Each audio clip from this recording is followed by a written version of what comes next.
Oi, turma, bom dia, boa tarde, boa noite. Espero que vocês estejam bem, se cuidando, espero que esteja tudo bem com vocês. Na última aula a gente falou sobre o filho nematelmintos, né? Então falando sobre os platelmintos, falando sobre os nematelmintos. Hoje a gente vai falar sobre um outro filho, que é o filho dos moluscos, ou filho molusca.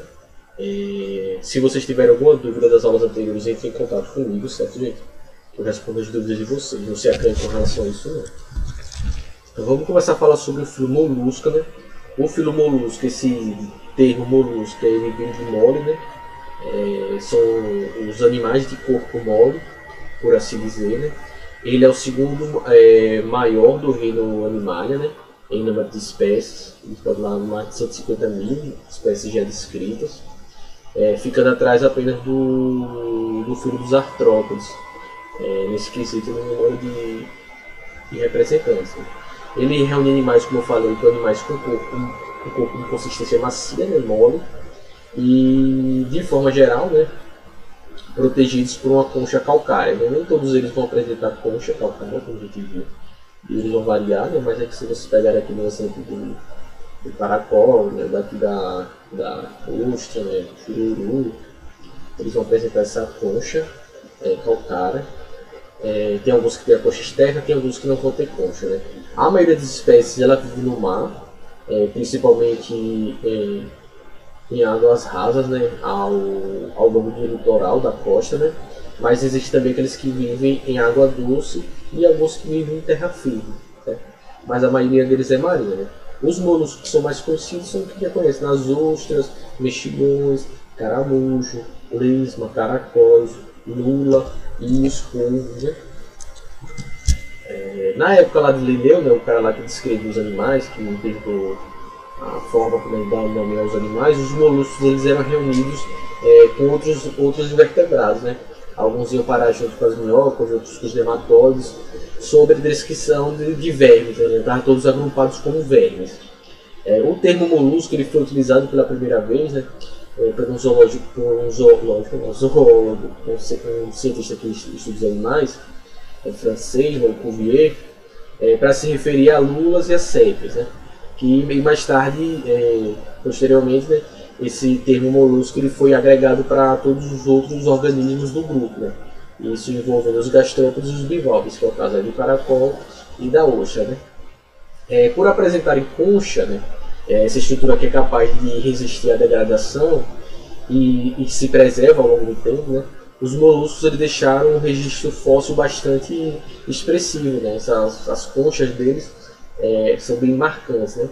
Então, rochas, por exemplo, formadas no período, sei lá, antes da era pré-cambriana, né? Quase 600 milhões de anos atrás, a gente hoje tem registros fósseis de moluscos, né? Então, os cientistas acreditam que as linhagens antigas de animais, né, pseudosolanados, por um lado eles provavelmente evoluíram para os nematelmintos atuais e por outro originaram os ancestrais dos moluscos, né, dos anelídeos e também dos animais artrópodes. Então, antes de apresentar essa grande diversidade, né, de forma entre as espécies, é possível a gente identificar, né, em todos os moluscos três partes básicas, que é a cabeça, o pé e o saco visceral, ou massa visceral. Né? Então são três partes básicas que a gente consegue identificar em todo o molusco. O pé, ou os pés, né? O saco visceral, a cabeça e a cabeça. Então, esse saco visceral também pode chamar de massa visceral. Né? Dependendo da classe, algumas dessas partes são mais ou menos desenvolvidas, né? Refletindo sua adaptação a um modo de vida particular. Né? Então a cabeça, por exemplo,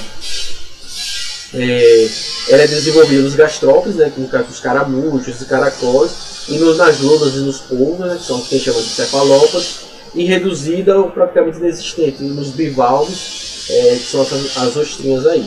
Aqui, né. Então os gastrópodes e cefalópodes, eles buscam alimento ativamente, né, eles são atividade para qual a cabeça é importante, né, eles sempre estão em busca de alimentos, e apresentam órgãos sensoriais, né, já os bivalves, olhos, né, já tem, né? Já os bivalves, eles são animais sésseis, né? Eles vivem fixos nos substratos e eles são filtradores. Então, por esse modo de vida, para obter alimentos, né, ele não tem tanta importância de ter uma cabeça desenvolvida. Então, as ostras eles não vão ter essa cabeça, eles utilizam uma estrutura que a gente chama de sifão para ir filtrando a água. Então, seriam essas partezinhas básicas do animal, né? Então, o pé é uma estrutura musculosa, né, cuja função varia de grupo para grupo. Vocês podem ver aqui o pé. Nos gastrópodes, por exemplo, é especializado na locomoção, no deslizamento. Nos cefalópodes, o pé permite nadar, caminhar ou capturar presas, né? No caso do pé deles são os tentáculos que eles formam. E nos bivalves, o pé permite cavar ou fixar um animal no substrato. E aquelas ostras coladinhas em rocha ou nos galhos de mangue são o pé que serve para prender. Então aqui está o pé, né? O saco visceral ou a massa visceral fica ligada ao pé e onde se alojam os órgãos, essa parte que a gente consegue ver aí em azul. Tá lá a cabeça lá na frente, né? Essa parte mais desse azul aí por dentro seria a massa visceral que fica ligada ao pé e onde vão estar os órgãos. Então nesse caso você vai ver o estômago, aqui o ânus, né? A cavidade do manto, o intestino, o esôfago. Seu revestimento, a parte que reveste, que está logo a partezinha abaixo da concha, que é essa mais escura, tem uma estrutura que a gente chama de manto, pode chamar de manto ou palho, mas o nome mais comum é manto, que é uma dobra da epiderme e ela é responsável por produção da concha. Então o manto produz a concha. Em muitos moluscos o manto ele se prolonga para além do saco visceral, né?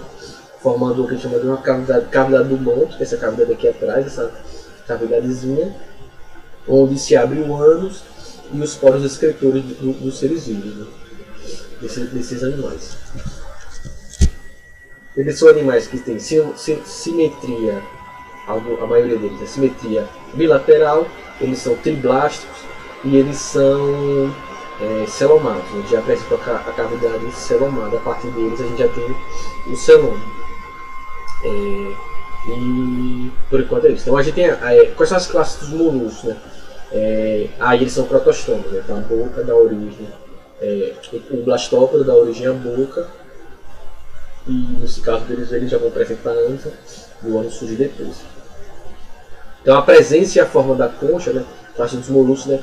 Então a presença e a forma da concha, bem como o desenvolvimento da cabeça e dos pés e da massa visceral, são os principais critérios para a gente classificar os moluscos.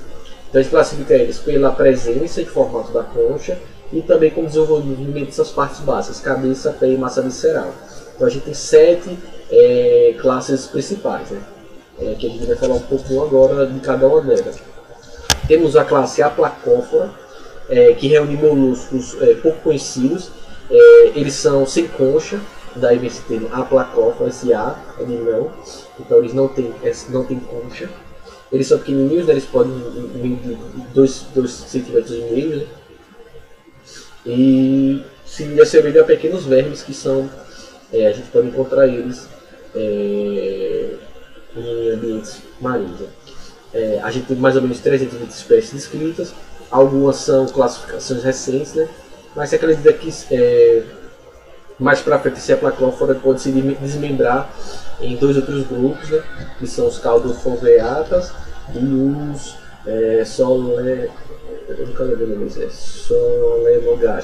Solenogastros. Os Aplacóforos vivem no mar em profundidades de mais de 3.000 metros de profundidade ou a mais. Eles se alimentam de outros animais. Apesar deles não terem concha, né? Várias espécies têm uns espículas calcárias que são secretadas pelo manto, né? Que podem servir para a proteção desse organismo, mas de forma geral eles são aplacóforos e eles não têm concha. A outra classe que a gente tem são os monoplacóforos, que são os primeiros registros deles. Eles foram descobertos a mais de 3.000 metros de profundidade, há pouco mais de 50 anos, são um grupo recente na descoberta, obviamente. Eles eram mais conhecidos pelos seus fósseis e se acreditava que eles estavam extintos até 50 anos atrás, né? Foram encontrados vários monoplacóforos no diversos oceanos, em profundidades muito profundas, mesmo 2.500, 6.000 metros de profundidade.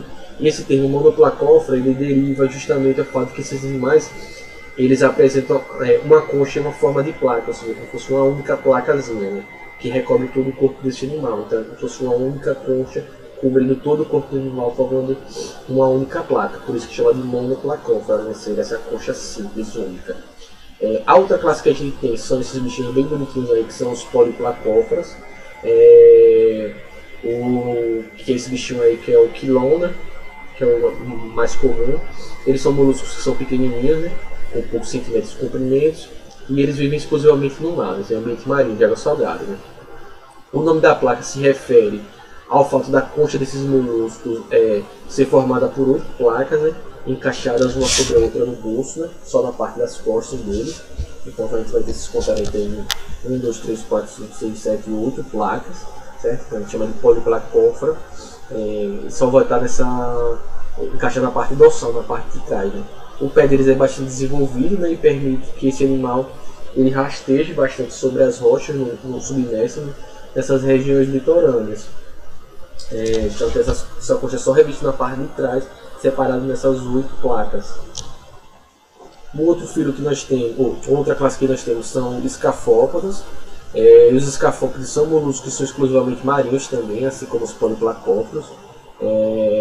Ele tem uma concha que lembra uma pequena presa, né?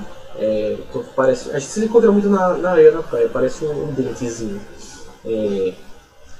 E ele tem abertura nas duas pontas. Eles vivem enterrados na areia, no lodo, e possuem um pezinho afilado que é especializado em cavar, né? O nome dessa classe refere-se exatamente à forma, né, pontiaguda do pé cavador, presente na maioria desses animais. Eles não têm brânquias, né? E eles realizam as trocas gasosas deles através do manto, né? Eles fazem respiração cutânea. Os outros animais eles já vão apresentar brânquias com a estrutura que serve para retirar o oxigênio presente na água. Outro grupo que a gente tem aqui, eu botei só as conchinhas deles, a gente tem a classe bivalve. Os bivalves eles podem ser tanto marinhos quanto encontrados em água doce também. Tem muitas espécies como ostras e mexilhões que vivem grudados nas rochas, né? Vocês verem por aí que vai na praia, nessas partes de estuário dessas rochas, encontra muito. E outros substratos submersos também, até enterrados na areia, né? Aí a gente tem vários exemplos, como mariscos, berbigões, né? Que vivem enterrados na areia, né? No lodo, né? Então, lambreta, sururu, né? Alguns deles, como o teredo, pelo encontrado no mangue, eles escavam túneis na madeira nas plantas, mas também embarcações. Eles perfuram as embarcações e formam os túneis em barco, né? O termo bivalve, né, justamente ele se refere ao fato de que esses moluscos eles apresentam uma concha em formato de duas válvulas que se articulam, uma espécie de dobradiça. Então eles funcionam assim, né? Eles são presos aqui atrás e ele tem essas duas conchas, uma em cima e embaixo, e o animal fica dentro, né? E eles ficam assim, eles abrem, né, para entrar água, eles para liberar o sifão para filtrar, né, o pezinho deles, mas eles já a maioria do tempo estão fechados, né? Quem já comeu ostra, sururu, essas coisas, sabe como é que esses bichinhos são. Essas duas válvulas, né? Daí o termo bivalve, porque eles têm duas válvulas. A gente tem a classe gastrópoda, que é a que representa o maior número de espécies, né, tem maior diversidade e hábitat entre os moluscos, sendo onde que representa os 3 tipos de ambiente. A gente tem moluscos gastrópodas marinhos, de água doce e que vivem em terra firme em ambientes mais úmidos. Os gastrópodas são mais conhecidos, são os caramuchos, né, que vivem em água doce no mar, os caracóis, que é o caracol do jardim, e a lesma, né, que vivem em ambiente de terra firme. A maioria apresenta essa concha espiralada, né, que é uma característica deles, mas tem algumas espécies que têm a concha reduzida interna ao corpo. E algumas que não tem concha, que é o caso da lesma, né? Mas na maioria dos casos eles têm essa concha espiralada, né? Os pés dos gastrópodes é bem desenvolvido e ele utiliza eles para se locomover, né? Eles têm uma glândula que fica próxima à posição interior da boca e secreta esse muco, né? Vocês estão vendo aí, sobre o qual o pé dele desliza, né? Ele vai deixar sinais porque ele vai utilizando esse muco para deslizar. E ele consegue deslizar também graças a uma série de músculos que vão contrair, né? O nome deles, esse gastrópodes, Esse gastro é de estômago, né? E o pódus é de pé. Então esse é porque ele se refere ao fato de que o saco visceral dele, que contém o estômago, ele está localizado coladinho com os pés dele. Então é por isso que chama de gastrópodes, são os pés e o estômago. E por último aqui, mas não menos importante, a gente tem a classe cefalópoda, que os cefalópodes eles vivem exclusivamente no mar. Alguns têm concha interna, como a lula e as sépias, tem uma concha interna, né? Outros têm concha externa espiralada, dividida em várias câmaras, que é o caso aqui do Nautilus. Então o Nautilus esse aqui que tem essa concha externa. A lula é esse daqui, que tem a concha interna. E os polvos, que é aquele lado da esquerda lá em cima, não tem concha. Então ele tem polvo, não tem concha, lula tem concha interna e sépias também. E o Nautilus, que é esse bonitão aqui, ele tem essa concha também espiralada, né, e essa concha externa.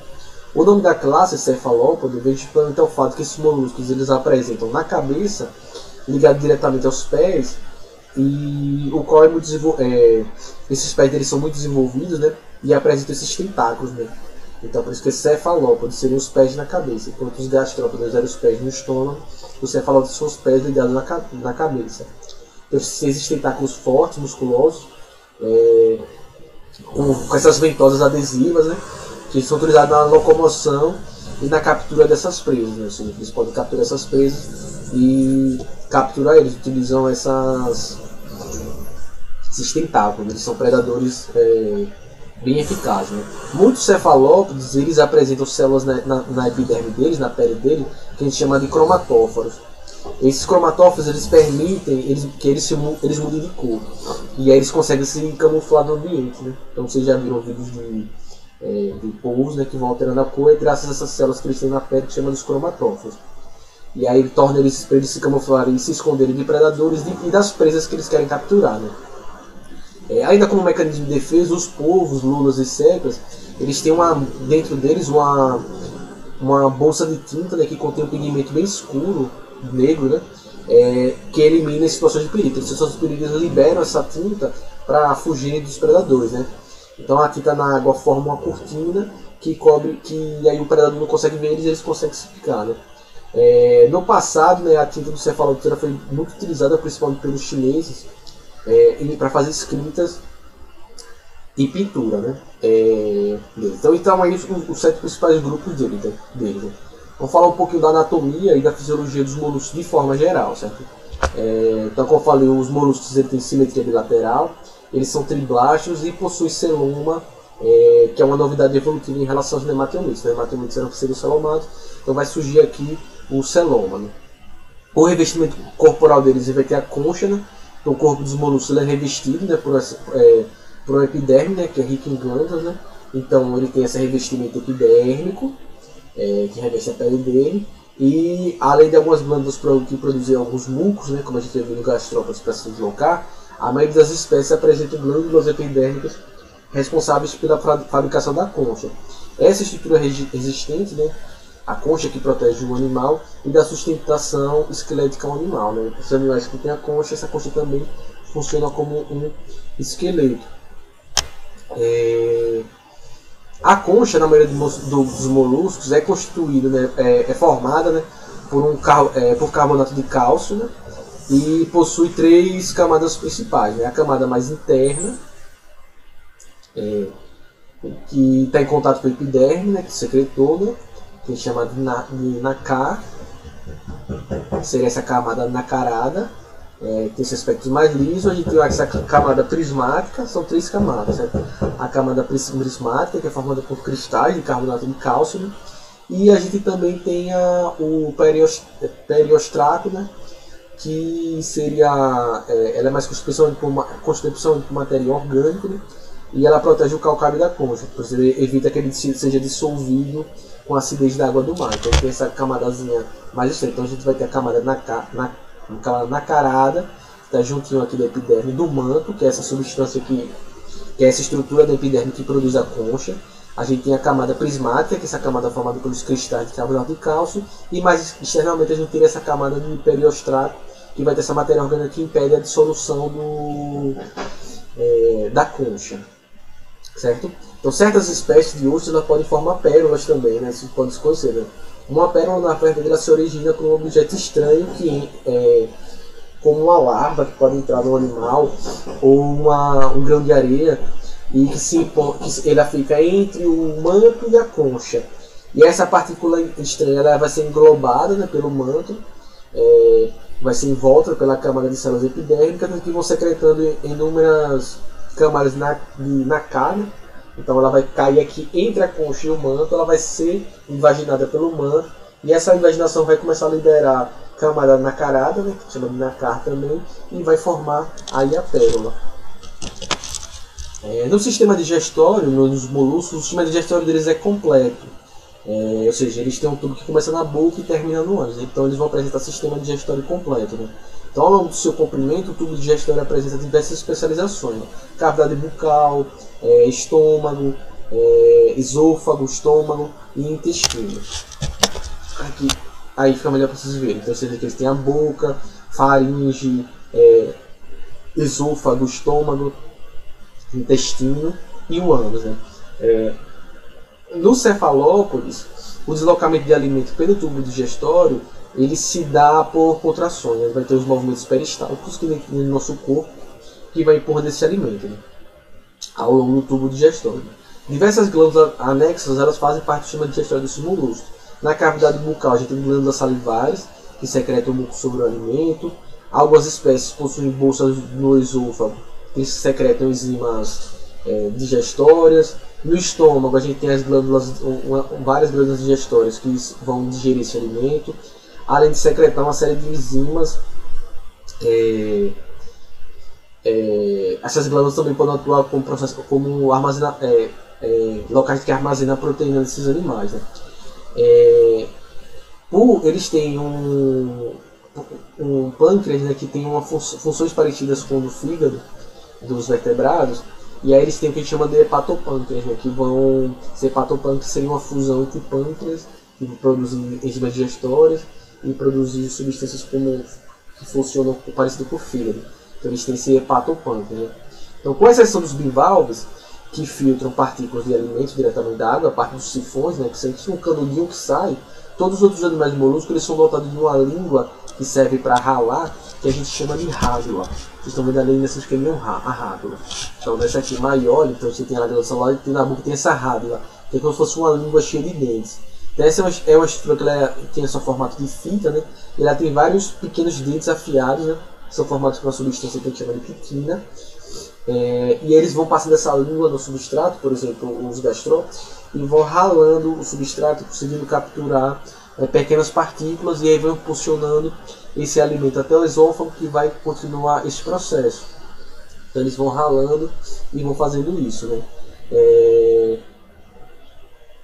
No cefalópodes, né, a cavidade bucal deles, da boca deles, eles têm uma série um par de fortes mandíbulas, né, que lembram como se fosse um bico de papagaio, que vão servir para estraçalhar, né, as presas, vai arrancando os pedaços e vão engolindo. Então esse alimento ele vai se misturando com essa série de líquidos produzidos pelas glândulas salivares até o estômago, né? A maior parte da digestão no cefalópodes é extracelular, né? Então os nutrientes são absorvidos pela parede, né? E vão ser distribuídos, né? Então, e o resto dos alimentos vão sair pelo ânus, né? Então eles, no cefalópodes a digestão é toda, no cefalópodes a digestão deles é toda extracelular, acontece toda extracelular. Nos gastrópodes elas são extracelular e intracelular, ou seja, acontecem as duas digestões na cavidade lá do estômago, né? E termina a digestão dentro da célula. Nos cefalópodes não, ele é completamente extracelular. Na maioria dos bivalves eles vão se alimentar filtrando a água, né? A parte do sifão, né? O sifãozinho que vai absorver essas partículas orgânicas e vai liberar essas substâncias para fora do corpo deles. Com relação ao sistema circulatório, eles vão apresentar uma novidade evolutiva, né? em relação aos cnidários, às esponjas, platemáticos e endometamentos, que é a presença de um sistema circulatório. Nenhum outro animal tem um sistema exclusivamente circulatório, ou seja, é responsável pelo transporte de nutrientes e do oxigênio para as células e do recolhimento do gás carbônico das substâncias que precisam ser eliminadas. Né? O sistema circulatório dos cefalópodes, aí a gente está vendo um exemplo de um bivalve, mas o dos cefalópodes ele é do tipo fechado, ou seja, ele tem um sistema circulatório fechado, ou seja, o sangue ele só circula dentro dos vasos sanguíneos, ele não circula fora, como o da gente, o sangue só circula dentro dos vasos sanguíneos. Então o cefalópode, o sistema circulatório deles é fechado. Em todos os outros moluscos, o sistema circulatório é do tipo aberto. Ou seja, eles têm um coração, né, musculoso dorsal, artérias, veias e hemocelas. O que quer dizer que é aberto? Nos outros moluscos ele é aberto, ou seja, o sangue ele circula parte dentro dos vasos sanguíneos e ele circula parte fora dos vasos sanguíneos. Como vocês podem ver no esquema aqui do bivalve, as setinhas vermelhas é a circulação do sangue. Então parte dela acontece dentro dos vasos sanguíneos e parte dela acontece fora dos vasos sanguíneos. Né? No cefalópodes não, só acontece dentro dos vasos sanguíneos. O cefalópodes também tem um coração, lá chamado de azulzão, um coração, que vão servir para bombeamento do sangue no corpo deles. Então o coração geralmente ele fica alojado nessa cavidade pericárdia, né? Que é delimitada pela mesoderme desses animais. Né? No sistema respiratório deles, a maioria dos moluscos aparece a respiração branquial, que é essa estruturazinha amarelinha que vocês estão vendo aqui. Esses que são as brânquias. A maioria deles tem a respiração branquial, mas existem algumas espécies que têm respiração de pulmonar, os pulmões bem simples, e outros que respiram exclusivamente pela pele. Mas a maioria deles tem respiração branquial. Né?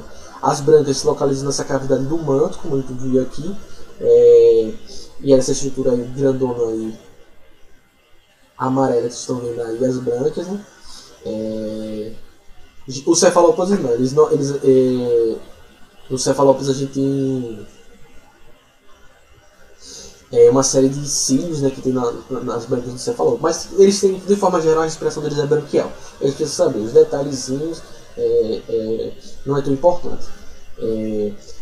Como eu falei, tem alguns caracóis que se vivem no meio terrestre que ele tem pequenos pulmões, que são pulmõezinhos simplesinhos, que são revestidos pelo manto, né, e que são muito vascularizados, e eles conseguem capturar o oxigênio, ele fica lá na cavidade do manto também, eles conseguem capturar o oxigênio do ar.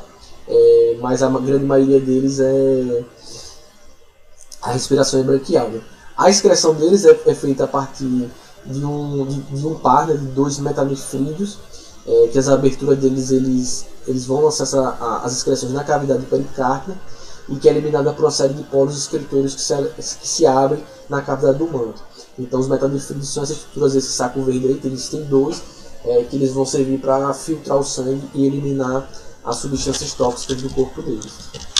Com relação ao sistema nervoso e sensorial, né, o sistema nervoso do molusco é composto por um par de gânglios, né, nervosos que se concentram, onde se concentram as células nervosas deles. Né. Então eles têm lá os gânglios cerebrais, gânglios bucais, gânglios pedais. Os gânglios são ligados entre si por cordões nervosos, né, que são constituídos por células nervosas, similares aos neurônios, né. E os principais gânglios eles vão estar aí, os cerebrais, que vão estar na cabeça, né, do tubo digestório, né, e os pedais, né. Deles vão partir, desses aí, os gânglios bucais e cerebrais, vão partir alguns que vão partir nervos dos gânglios cerebrais e bucais, vão partir nervos para estruturas como os olhos. Nessas pontinhas aí desses tentáculos tem os olhos, e para os tentáculos também, né, do cefalópodes, por exemplo, vão partir desse. Né. Os gânglios pedais eles vão atuar justamente na musculatura dos órgãos dos pés, né, para a musculatura dos pés. E a gente também tem gânglios viscerais que vão atuar, eles vão interagir com os órgãos que vão estar lá na massa visceral e no manto. Né. O sistema sensorial deles eles vão variar de grupo para grupo, né. Mas o que é interessante é que eles têm olhos, né, que são capazes de capturar a luz, né, já nos bivalves, né, mas já nos gastrópodes e nos cefalópodes eles têm olhos bem desenvolvidos, né, Os cefalópodes, em particular, eles têm olhos semelhantes aos dos vertebrados, né? Que tem cristalino, eles são capazes de formar imagens já, ou seja, eles só não capturam só a luz, eles conseguem formar imagem. Né? Então a visão perfeita de luz e polvo nos permite serem predadores muito eficientes. Então os olhos dos cefalópodes são muito parecidos com os olhos dos vertebrados. Né? Com relação à reprodução desses animais, os moluscos eles têm reprodução sexuada, certo? Algumas espécies, como o caracolzinho do jardim, eles têm desenvolvimento direto, ou seja, eles colocam os ovozinhos dele e já saem os filhotes, não tem lava. Mas tem alguns casos de ostras, por exemplo, que o desenvolvimento indireto, que tem a interformação de duas fases larvais. Que são essas fases, essas larvas vérgia e trocófora. Então esses animais que vivem, por exemplo, os poliplacóforos, os bivalvos, os gastrópodes mais primitivos, eles são dioicos, né? E liberam seus gametas na água, então eles têm fecundação externa. Os zigotos eles se desenvolvem uma larva ciliária, que é a trocófora, e que ela nada na água livremente. Né? Em algumas espécies esse é o único estágio larval, outros porém a trocófora se transforma no segundo estágio larval, que é a vérgia, na qual que vai ter a formação dos pés e da concha. Né? A maioria dos gastrópodes, isso aí a gente vai ter mais em bivalves e poliplacóforos e gastrópodes mais primitivos. A maioria dos gastrópodes, como o caracol, ela é monóica, ou seja, cada animal apresenta uma glândula hermafrodita, ou seja, é monóico, ele tem a reprodutor masculino e o feminino. E eles vão lá produzir seus ovos e seus espermatozoides. Mas eles fazem fecundação cruzada, né? Ou seja, dois indivíduos, um fecunda o outro. Então, e a partir daí se desenvolve cada ovo pequeno e vai sair um gastrópodezinho, ou seja, ele tem desenvolvimento direto, eles não têm estágio larval, a maioria dos gastrópodes. Os cefalópodes eles são dioicos, né? Tem o macho e a fêmea separada. O macho usa um tentáculo especializado para colocar um pacote de espermatozoides na cavidade do monte da fêmea, ou em uma salinha que eles podem ter na boca, próxima à boca. Né? Os ovos são fecundados dentro do corpo da fêmea, ou seja, a fecundação interna. E nos polvos, as fêmeas elas vigem os ovos, né? Tem essa característica desse cuidadozinho. No cefalópode, o desenvolvimento também é direto, ou seja, sai do ovo já com um mini adulto, que só faz crescer, não tem estágio larval. Só tem estágio larval desse trocófora e vérgia nos poliplacóforos, nos bivalves e nos gastrópodes mais primitivos. Então aí a gente fecha o filo molusca. Na próxima aula a gente vê os anelídeos e aí a gente termina esses animais que são chamados dos vermes. Né? Qualquer dúvida a gente precisa entrar em contato comigo, tá certo? Tchau e até a próxima aula.